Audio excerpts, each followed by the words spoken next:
to Feminine Focus, a platform where we shine light on issues that matters most to women. Today we are discussing an issue that is often shrouded in silence. But it's time to break the silence. We are talking about gender-based violence, a reality that affects countless women around the world. We'll be exploring the impact it has on women's life, hearing from a survivor and discussing ways to support those affected. This is a conversation that is long overdue, and we are committed to creating a safe space for it. Sit back and enjoy the discussion with our guest for today after this backgrounder.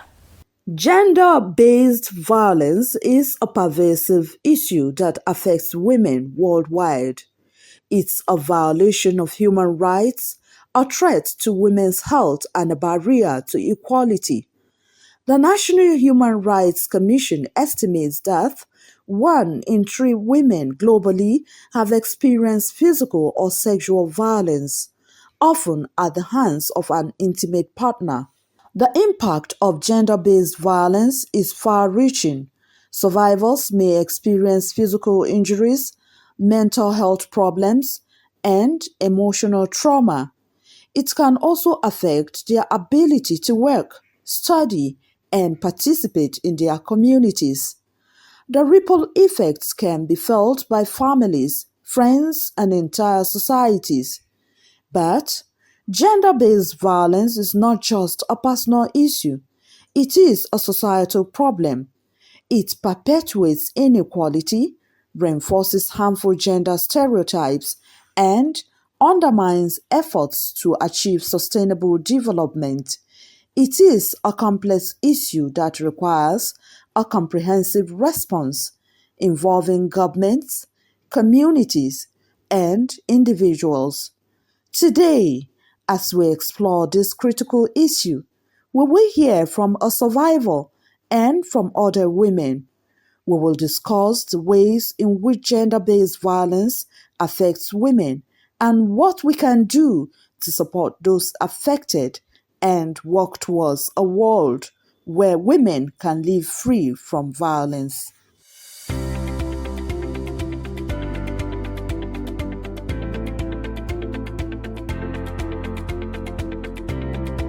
Thank you for that powerful overview. To delve deeper into the complexities of gender-based violence and its impact on women, we are joined by Victoria Haruna Plankes, a dedicated educator with a passion for shaping young minds.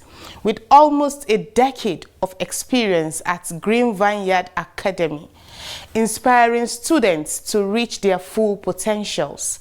She is known for her creativity, patience, and kindness. Welcome to the show. We are grateful for your courage and expertise. Thank you so much. Can you share your experience with gender-based violence and how it affected you? It's a terrible experience. It's an experience that even my enemy, I wouldn't want them to go through it. Because this is an experience that can take one's life or cut short someone's life from the face of the earth before his time. So it's a very terrible, it's a nightmare. To me, I look at it as a nightmare. What were some of the biggest challenges you faced in seeking help or support? The challenge then that I had was seeking for help from immediate family to intervene in the issues of violence in the home, especially from my in-laws. The help was not forthcoming because to them they feel this is their son has anger issue, is something that is just natural, something that they look at it as is a normal thing to them. So there was the help was not forthcoming to bring in someone that can talk to the father of my kids for him to work on his anger, on his temper. So it was very, very difficult to manage that experience at that moment because I was actually living in fear of the unknown. Because at any given time, many things do happen. And most times, when the whole thing happened, I'll be unconscious. Then he has hit me up It has been a very terrible experience of a truth. And there was no help coming forth, even from my people. They will say, no, you can make it work. I'll still go back and keep on trying harder, putting my life at risk, and things were not just working out. How did you find courage to speak out or share your stories? Because of course, it takes only the courageous to be able to speak out their story. The courage actually came because I tried to see that the marriage actually worked out. I tried my possible best. In short, to a point we changed more than 5 churches because pastors tried to intervene. It was not working out. Family tried to intervene. It was not working out. The police also tried. But he kept on repenting, crying, I have changed. But there was no any change forthcoming. So the whole thing was, my life was already at risk because there was a time he pursued me with knife. I barely escaped that experience. And there are other instances that he will hit me against the wall. I will just pass out. I will be rushed. Several they have rushed me to nursing home. My neighbors, people will come around because each time he reacts in that manner, after hitting me, he will vanish with the fear that, maybe she may not survive this one. By the time he heard that I've survived it, he will come back repenting, and the change was not forthcoming. Then at the end of the day, 2021, 28th of December, when another violence occurred that evening, I was rushed to the hospital. From there, the doctor that attended to me, one Dr. Esther in Sabo Hospital, she was like, madam, that if we should drip you on this, you may not survive it because there are internal injuries. So the whole thing is that we just have to treat you. You have to be on some antibiotics, strong ones, for you to get healed first. So it was at that point that I look at it that, I really need to voice out. Police is not enough because police, their work is to settle disputes. But I had to take an extra step to go to the human rights. I was directed to Magajingiri, the Human Rights and Development Center at Magajingiri. So I went there, I explained everything to them. They invited him and he came over. I told them, I said, this man repents a lot. Immediately he comes, don't allow him to deceive you. He can quote the scripture and do everything just to get me back to the house. And it happens that way.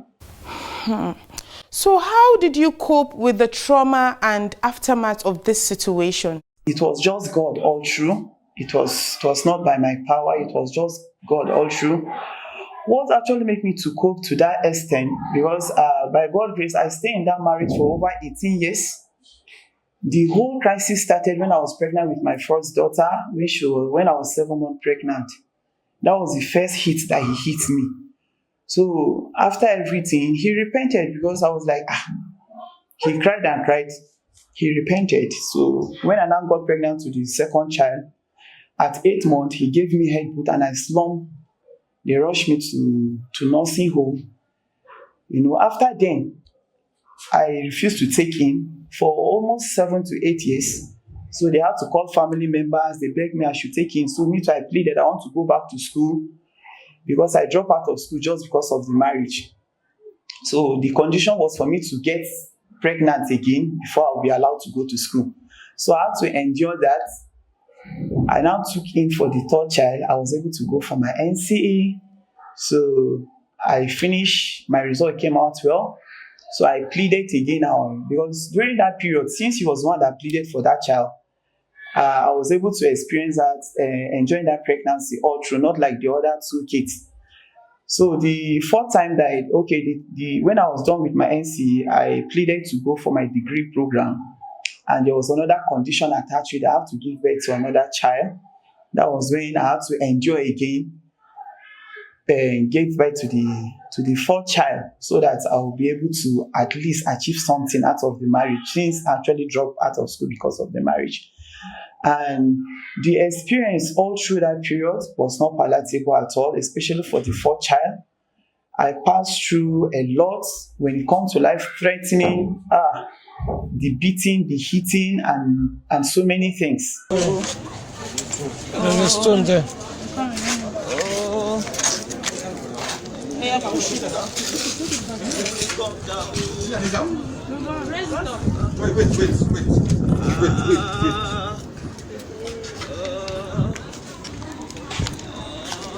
Stand. Wait. Or count three. Then we go. 3 ways. 1, 2, 3. Let's go.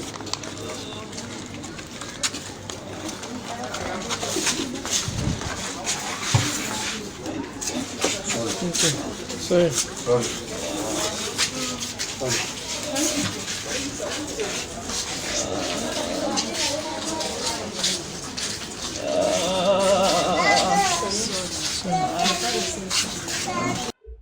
But I thank God for His mercies, because God really sustained me, because the experience was not good at all. Because if the father of my kid, if he's to beat me, he will make sure that I pass out.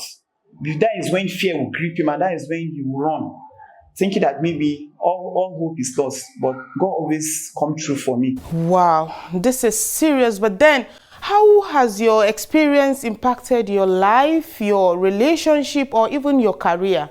I'm beginning to lose my confidence.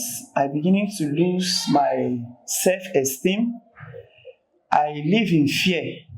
I actually live in fear at a point. The fear of the unknown. The fear of the unknown. At a point, there was a time that I started, I saw myself, sometimes because of the fear, I cannot sleep at night. Sometimes I will even end up taking strong drink to feel, okay, let me just sleep. Because when I sleep, I'll just feel my thoughts are traveling here and there. I wake up with severe headache. I'll just be walking in fear. And even my kids, they were also living in fear. Because at a point, if I just hear the horn from his vehicle, the next thing I'll be running, my children will be running, because we are afraid of which trouble is coming today. So we're just living in the fear. I was living in the fear of the unknown. I lost confidence in myself. I lost sleep. I lost peace of mind. I don't even associate with people because of his kind of person. He doesn't want anybody to come near me. I don't keep friends. So I don't even speak to people. And each time that this thing occurs, the next thing he will struggle to seize my phone so that I cannot even get help out there. I cannot even call anybody. At times I will dress up to come to work, because most times I will wake up very early in the morning, sometimes 4 or 5 o'clock. I will prepare the kids' food. I will try to bathe them. The next thing, I will be the last person. When they are eating, I will quickly rush to take my bath. To my greatest surprise, this man will just lock me up in the house, pick my phone, and he will tell me not to go to work. He will go to the workplace, tell them to dismiss me from work. He doesn't want his wife to work, blah, blah, blah, blah, blah. So it actually made me to lose confidence in myself, because at the point I feel like as I'm walking on the street, people are pointing at, is that woman that the husband always beats, always? Is that woman that the husband is molesting? And after everything, he will come back, he will open me up, he will come back and cry, it's the devil. He will tell me, well, dress up, let us stroll together. He wants people to see us going together. There's nothing happening. Immediately we come back, it's a different story. So the thing really affected me. At a point, I almost lost my sanity. Of course, there are misconceptions. So what are some of the most common misconceptions about gender-based violence that you would like to dispel? Misconception in gender violence that I experienced was the fact that some people that they don't even know what really prompts the whole thing. Like someone that told me that I think I'm the one I will even end the woman's life, not knowing what really transpired, But I thank God, my kids were actually in the picture of everything that really happened that day. I was like, I didn't know my children were not around. What would I have told the world? Who will have heard my story and believe me? Who will have heard my story and believe me? But I thank God, because the misconception was so vast that when he came to the court, when the judge was asking him some question, what is the offense of this woman really? Have you ever caught her with any man? Or are you suspecting her with any man? Because when you hear gender violence, what comes to many people's mind, they will just feel that, okay, maybe it's infidelity, or maybe the woman is caught in adultery or something that will prompt a man to do what he's doing or what he does. But by the time you hear from both sides, or thank God if there are children or witnesses there, you may get to hear everything, how it happens. But to me, it was not all the things I heard. I just wave it because I know what really happened. I know what really happened because what really prompted that issue was it was even a phone that he gave to my daughter that prompted the whole violence in the house that day. So he asked me to speak to his daughter, please, so let her not give her number to me. He don't mind to kill any child and go to prison. And he said, okay, go and talk to my daughter. I was there to talk to the child, and he now called me. And I said, okay, I'm coming, sir. So just that few minutes that I wasted to answer him that prompted the anger. When I came in, that was when the whole beating, strangling me, biting me, my kids entered. Daddy, please, don't kill my mother. They were pleading, and the beating persisted. So after then, I was rushed to the hospital. And when I took the matter to the human rights, to my greatest surprise, he came with pastors, elders from the church. I told him, I said, Daddy, the church has actually failed me because I remember reporting, running back to the church, and there was no help. Now I decided to take the matter out there to seek help because I feel my life is at stake. And now you are following me to the human rights, begging me that no, I should come back, that Jesus has appeared to him, he has now repented. I told him, I said, this man in question, he will never change because anytime the church, they try to make peace, that very night, immediately we are reaching home, is another violence. And he will always remind me that my life is in his hand, he can take it at any time. All right, are there support systems or resources that were available for survivors in their healing and recovery journey? There was no any help from anyone. The whole help came from my parents and my workplace. Those are the people that came to assist and also to help to see me coming out from the hospital strong and alive. So there was not any support from the society. It's only from my family and my workplace. All right, on a final note, what message would you like to convey to others who may be going through similar experiences or to survivors of gender-based violence? What I would tell them is that there is nothing in life that is worth dying for. Anything that is not working out for you, especially in any relationship or in marriage, you can't enjoy it, especially when it comes to life-threatening and beating. We know that, yes, in life, you cannot live with someone 100%. There are times that you will have issues, misunderstanding, but you can always resolve them. But by the time it comes to life-threatening, my advice to women or to ladies out there is for you to walk out of that relationship alive than to be dead. Because there is nothing worth dying for. Life is just one. We live only once. So it's better you don't allow anyone to cut short your dreams, to cut short your life before your time. I remember my dad always said, he said, 100 wives is not 100 children. So it's better you walk out alive and stay alive for your family, your children, your society, than to die because of one man. So men out there, please, I pray that God will give you a very large heart, that you will always tolerate, the opposite sex and take them the way God has created them, so that women can live happily with you, because it's not the wish of any woman to marry and she's out there, out of her marriage or out of her home with her kids. It's not a good thing. So it's better men should try and be patient and work on their temper to live in harmony with their family. All right, thank you very much, Victoria Haruna Plankes, for sharing your story and insight with us today. Your courage and resilience are truly inspiring. Have this. No respect woman, he no be person.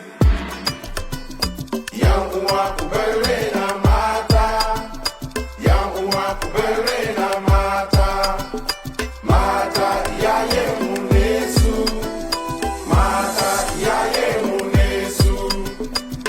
wey no respect woman, he no be person. Person wey no respect woman, he no be person. Of course, it's important we respect women. As we continue to explore the impact of gender-based violence, let's hear from more women in our community about their perceptions, their experiences, and even their thoughts on this critical issue. Keep watching.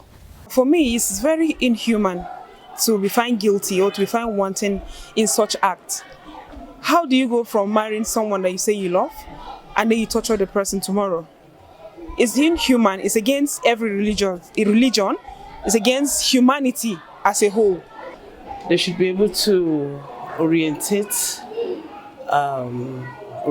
people, not just women or men, even kids also. Now, get some examples, talk about it.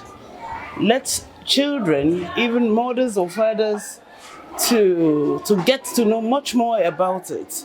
And then the steps to take, the society should also make things available that can be able to stop this action.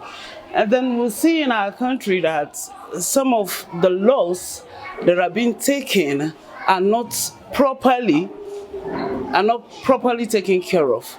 And then if government can actually come up and then take these laws much more important, I think it can be helpful and then put a stop to this act of violence. By the time they all keep bringing programs, it will really help to make other gender, like maybe let's say the female, talking about the female gender, most of them are not being brought forward to air what they have because of they are being differentiated from others. But by the time programs and events, seminars are being held to bring them and show them the importance of their being in the society, then I bet you the economy and the world at large is going to be far, far better. For those that already find themselves in such problem, or how do I say it now? It's not too late. That's the end of life. Yes. Put yourself together. Be strong if you have children, be strong for your children. If you're alone, good. Love will find you again. But this time around, you have a two side to it. You're sharper, you're smarter. In wisdom, you get to know more. Because everything in life, they say life is learning, is lesson. As far as you're still alive, you keep learning. So when you are alive, you keep learning. From that mistake that you made from the beginning or from the first experience you've had, you pick it, you use that to channel, to move into a greater relationship or marriage in life. Thank you all for sharing your thoughts and insight with us today. It is very much clear that gender-based violence is a complex issue that requires a collective effort to address. As we move forward, let's have some encouragement tips that can make a difference and help support survivors to promote a culture of respect and equality.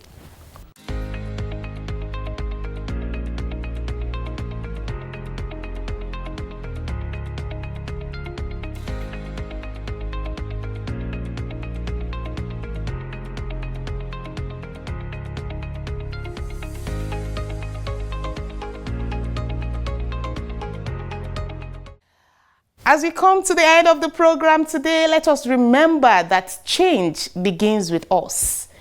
Every action, every voice, and every choice can make a difference.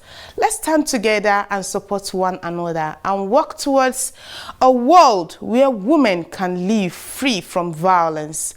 A world where respect, equality, and justice reign. Let us break the silence and rise again. Thank you for joining us on Feminine Focus. Until next time, goodbye.